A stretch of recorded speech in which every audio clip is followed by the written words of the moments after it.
కళ్యాణ్ గారితో, పవన్ కళ్యాణ్ గారితో గబ్బర్ సింగ్ చేశారు అంతాక్షరి. లేదు, అంతకుముందు ఖుషి అంతకుముందు ఖుషి. ఖుషి సినిమాలో నాకు పవన్ సారు అప్పటి నుంచే పరిచయస్తుడు.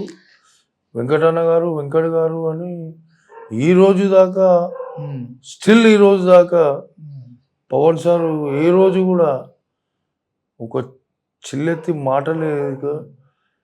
వెంకట్ గారు, వెంకటన్న గారు అంత గౌరవం ఇచ్చిండు, ఇస్తాడు కాదు ఇచ్చిండు తప్ప వేరే విధంగా మాత్రం ఇప్పటి వరకు మాట్లాడదు. కానీ మేము ఒకటి విన్నాము వెంకట్ గారు, పవన్ కళ్యాణ్ గారి షూటింగ్ అంటే ఆయన ఏ ఫుడ్ తింటాడో అందరికి అదే ఫుడ్ చెప్తారు.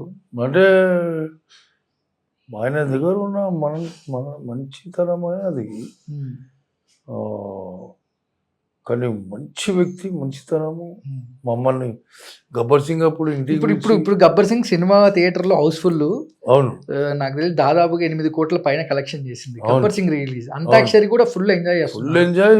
మొన్న రీసెంట్లీగా నాకైతే ఎన్ని ఫుల్ మొన్న మీ అంతాక్షరి సీన్ దాని గురించి పవన్ సార్ బర్త్డే అని చెప్పి పెట్టి నీదైతే హైలైట్ అన్న ప్రతి ఒక్కరు ఫోన్లు. నేనారే ఎప్పుడో సినిమా రిలీజ్ అయిపోయింది మళ్ళా మీరు నాకు ఫోన్ అయింది. అరే రాత్రి సినిమా చూసినామంటారు. ఏం సినిమా రాత్రి? నేను పవన్ సార్ బర్త్డే కదన్నా, మళ్ళీ సినిమా చూసి సంధ్య థియేటర్లో, నాకు పక్కనే సంధ్య థియేటర్ ఇల్లు. ఎలా ఉండేది అక్కడ ఎంజాయ్ ఆ రోజు అంతాక్షరి సీన్ గురించి చెప్పండి నాకు ఒకసారి. అప్పుడు ఎలా ఉండేది? అసలు వచ్చాం కదా అంతాక్షరి. ఎన్ని రోజులు జరిగిన షూటింగ్? ఆడ దాదాపు చేసినాం ఒక 5-6 days ఏమో చేసినాం. ఎక్కడ? Police station. ఎక్కడ అది? హైదరాబాద్. పొలాచిలో పవన్ సార్ నాకు కొంచెం కంపోజింగ్ ఇట్లా చేయాలని చెప్పి చాలా క్లోజ్ అన్న. పవన్ సార్ చాలా క్లోజ్, చాలా అంటే చాలా క్లోజ్. చూస్తే గడి గారు బాగున్నారా. ఆ సినిమా మీ లైఫ్ లో పెద్ద కెరీర్ చాలా అంటే ఇప్పుడున్న సిచ్యువేషన్లో గబ్బర్ సింగ్. అంతకు ముందుకు మనకు ఆది, చిన్న కేశవరెడ్డి, దిల్లు ఇవన్నీ ఉండేవి, బన్నీ. కానీ ఇప్పుడు ఉన్న ట్రెండ్లో మాత్రం గబ్బర్ సింగ్. ఒక టాప్ స్టార్ పవన్ కళ్యాణ్ గారితో మీరు యాక్ట్ చేశారు. తర్వాత పొలిటికల్గా 10 ఏళ్ళు ఆయన పరాజయం చూశాడు. అంత కష్టపడి నిలబడ్డాడు. ఎన్నో అవమానాలు, ఇండస్ట్రీ నుంచి చాలా మంది మాట్లాడడం. అంటే మనకు ఒక విమర్శ వస్తేనే తట్టుకోలేము, అలాంటిది కొన్ని వేల విమర్శలు. ఆయన ఇంట్లో వాళ్ళ ఫ్యామిలీ మెంబర్స్ నుంచి, వాళ్ళ వైఫుల దగ్గర నుంచి అందరినీ ఆ విమర్శలే ఆయనకు ఏమైపోయిందంటే ఆశీస్సులే.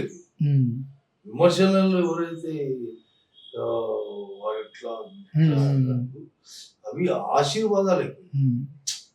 అంటే మనం అనుకుంటున్నాం.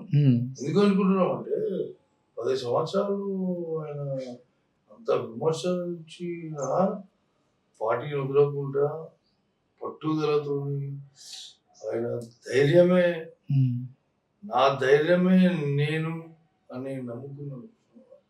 అది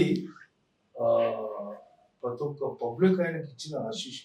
సార్ ఇప్పుడు ఆయన డిప్యూటీ సీఎం అయ్యారు. మీ హెల్త్ ఇష్యూ కూడా పవన్ కళ్యాణ్ గారి దాకా వెళ్ళే అవకాశం ఉంటుంది సార్. మీరు ఒకసారి కన్సల్ట్. ఇంకా నాకు తిరుగులేదు అన్న.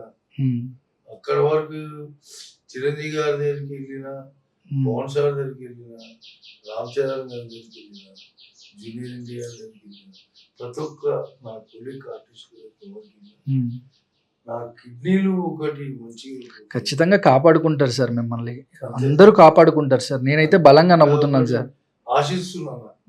నేను ఒకటే ఆశిస్తున్నా, ఈరోజు మీ ముందుకు వచ్చి ఇంటర్వ్యూకి రావడం కూడా కారణం ఓన్లీ కేవలం నా కిడ్నీల ప్రాబ్లం.